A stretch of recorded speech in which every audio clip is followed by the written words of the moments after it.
Good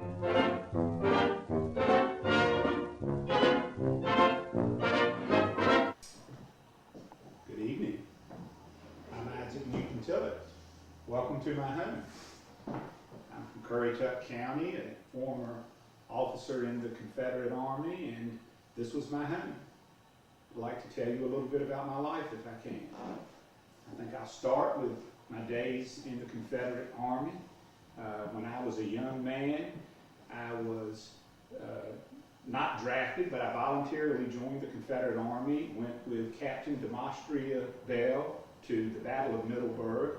We joined up with the Army of Northern Virginia and went there to hopefully win the war. And I was very fortunate amongst the people there because I survived. I was very unfortunate, however, in that I was captured by the Union forces and carried to the old Capitol Prison in Washington, D.C. I didn't stay there very long, however, because they sent me to Lake Erie, Johnson's Island on Lake Erie, up on the Great Lakes. Have any of you ever been to Lake Erie? Yeah. You perhaps know the same thing I discovered then. It's very, very cold there. Right. For a southern man like me, young southern man, I've never been so cold in my life. It was just bone-chilling cold. It was so cold I couldn't even dream of being warm. I just can't tell you how cold it was. Well, but it wasn't all bad. The Union Army, they treated us fairly good. We were all officers. There were 3,000 of us there, Confederate officers. We shared about 13 buildings, and we were in this compound that had a stockade around it, about a 13-foot high stockade, and at every corner there was a blockhouse and there was a cannon in it.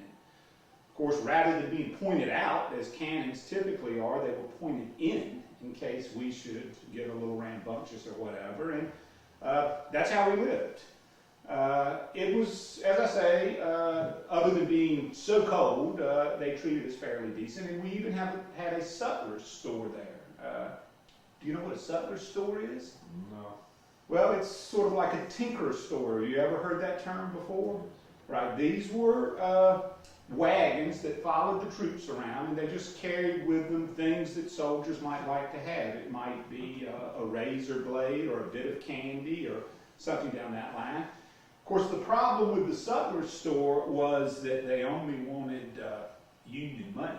I had some Confederate money, but that wasn't worth a plug nickel. So I was a man that had been educated, and I needed to figure out a way to get myself a little bit of money. So I came up with a scheme that I was going to sell tobacco. So I wrote to one of my friends back in Richmond and asked him to go get all of my pay, which was in Confederate money, and to go buy Confederate tobacco with it. This was before the blockade, so you could send mail back and forth, ship things back and forth. And he shipped me the tobacco, and I started selling it. I didn't use tobacco, but I decided this was a way that I could make money out of it. So I sold it to some people that used it for chewing tobacco. They'd mix it up with molasses, and some people would crumble it up and put it in a pipe, and other people would just roll it up and smoke it. And before long, I had $100 or more in good, hard Union money. So that made life a little bit easier for me and made me feel somewhat intelligent and easy to be able to figure things out. So I'd noticed that there were wharf rats all over Johnson's Island, and one of my buddies and I got talking, and we decided that we were going to cook these things. And so we'd go and catch one, and we'd let it hang up for about a day and cure, and then we'd boil it, and it wasn't bad. We didn't get a lot of meat there, and so rat meat wasn't bad. Have you ever had rat meat before? No, I don't think I have. Well, it's not the worst of things. Well, so then I decided we were going to have a good southern dish, and we were going to make wharf rat pot pie. And so we concocted a nice little dish of rat pot pie, and everybody looked forward to eating it, and pretty much all the prisoners that were in the building with me joined in and we ate it, and it was pretty good going down. But at the end of the day, things changed, and it was almost as bad as the cold. Not quite, but almost as bad as the cold. So I learned that I couldn't solve every problem. It wasn't too long thereafter that they decided they were going to ship me to Point Lookout, Maryland.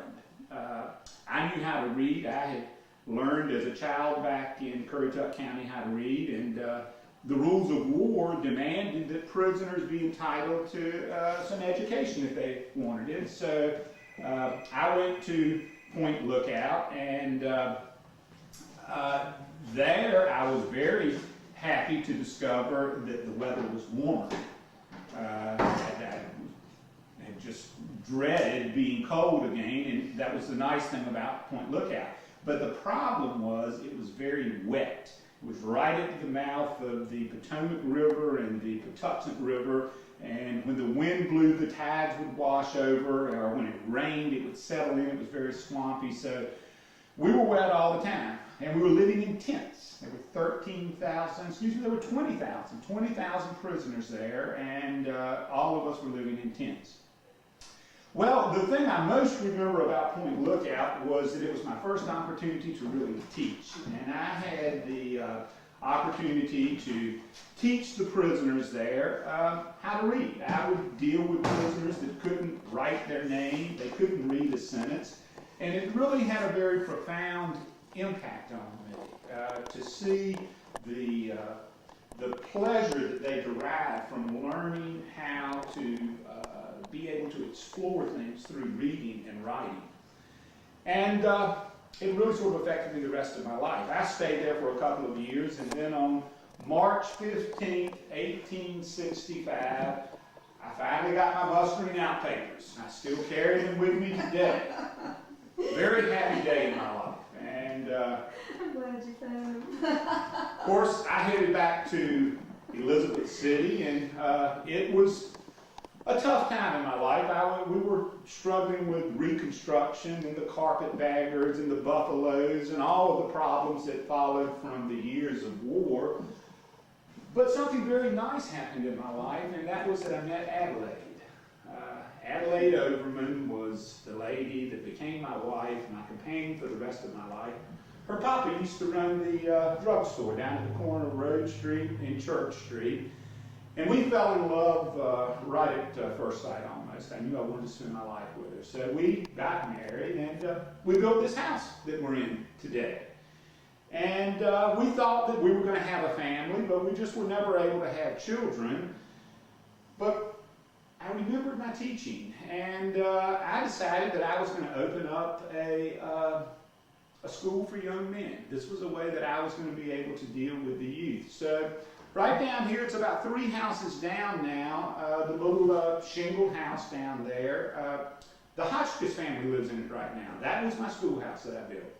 So I would walk down every morning, meet with the young boys, and we would do our learning. And I think Adelaide saw how much pleasure it was giving me, so she decided that she was going to open up right in this house a school for young ladies, young girls.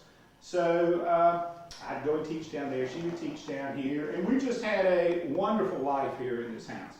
We lived right here until 1905, about 35 years, and we both died right here. And I guess the rest is history. The people have come and gone, and now the Francises are here, and I'm very pleased with what they're doing with the house. It's just lovely the way they have put the buntings outside and restored it to its beauty, and it's so nice to see that going on all over around Elizabeth City. I hope that some of you may decide after attending this event that you'd like to restore a home. Wouldn't it be nice if we had more of these in our town here? Well, I know you've got to go, and I need to go as well, so I wish you a pleasant evening, and I'll say one thing before I leave. The next time you pick up a book and read it, remember that that's a gift. Remember that not everyone has had that opportunity, and what a glory it is to be able to understand the written word and learn. Good night.